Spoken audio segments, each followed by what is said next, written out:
Okay, this question is a little bit trickier. It says, what should music education in schools look like? Good luck, which I kind of do need good luck here. Um, it's really hard because I have like my daydreams of what I want it to be, especially as somebody who went through a lot of music education stuff, both in like elementary, middle, high school, college. So like I was a choir kid, so like I have a special bias towards music education. But I want to say, I think this answer, well, I'm going to specifically focus it on the lens of music education. I also want to say that all the arts are really important, like theater, photography, painting. Like, there's like a million art forms. They're all important. I want students to have access to all of them. But I'm going to be a little specific about music here because that's what they asked. So, I think for starters, music education in school needs to continue to embrace and consider diversity. This looks like in elementary school courses, it looks like offering students a variety of opportunities to learn about different styles of music, like not just classical, like what does music in Africa look like? Like what does country music look like? What does even like rap and like spoken poetry, how is that musical? I think like, you can look at that in like elementary school music and like middle school and high school. I think offering as many different opportunities for students to learn about different types of music making and again applying music and talking about music in other ways is really important. So like for instance, not just having like your classic choir, orchestra, and band, but like I've heard of some teachers having like a guitar class or like a drums class or there's just like a bunch of different ways of making music, and I want students to have access to those. I also know that a lot of students, this kid included, cannot afford instruments. And so I'm really thankful for programs like Student Orchestras of a Greater Olympia that really helps get instruments into students' hands. And I just want to continue to see more of that, and that requires funding. Also, too, I think that music programs are in dire need of more funding, so make it happen.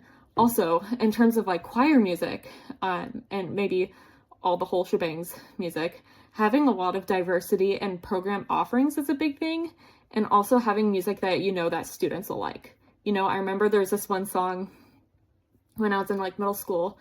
It became the song that everybody just like knew like we were gonna sing the song, and like it was a thing. And it got really old, and like we did it like for competitions, but I feel like if you want students to compete, you want them to enjoy the music that they're singing. And there's some really good classical bangers out there. I'm just gonna say that. Like there's this one song called Angels Breathing Out that it's just so, it's so good. And I just think that there are pieces like that that students can compete with that they would enjoy. So that's a huge thing of it as well. I also think offering things like music theory, like even if this is just like independent course stuff, like I think having more options for independent courses is also a cool idea. Just throwing that out there.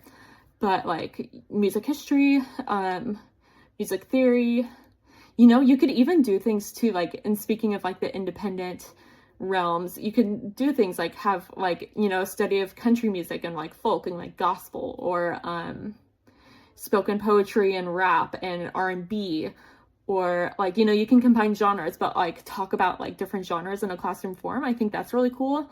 You can also talk about classical music, not just through like Bach, Mozart, Beethoven, but you can look at like film scores and stuff too, or like video game scores, which I know that a lot of programs, especially like SPSCC, has been doing a lot of that. Good job, Nick Carlson.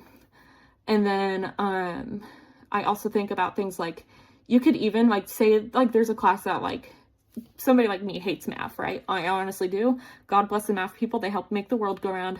Math is not my thing.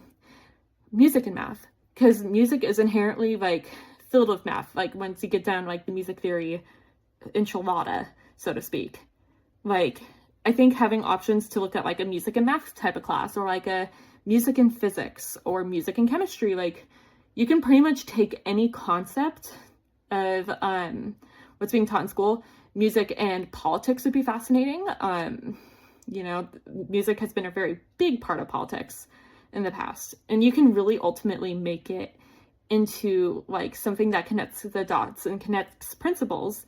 And I think that's really important too, especially because I know that like realistically not every student is going to go on to become a performer or a music teacher, But how are you going to help them connect the dots to the things that they are going to ultimately do and become passionate about, and keep that like interconnectivity so that they're nuanced people and have creative solutions to things when we need creative solutions? This is just some food for thought. I can speak on this so much more. Also, I think every student needs to be required to take a music class. And I think that requirement needs to be there like every single semester, every single quarter that they are in school. I think that music creates belonging. I believe it creates community. And I think students need to not feel alone, and they need to have that sense of consistency in their schedules. And like as everything changes, let's say algebra, calculus, whatever, like go through school, they need to have that one place that they can go to and call home. And I think music plays a big part of that. Once again, you can kind of fill in all of the things I just discussed and say different arts programs, but we're talking about music today, and that's what I have to say about that. I hope this person appreciates this answer.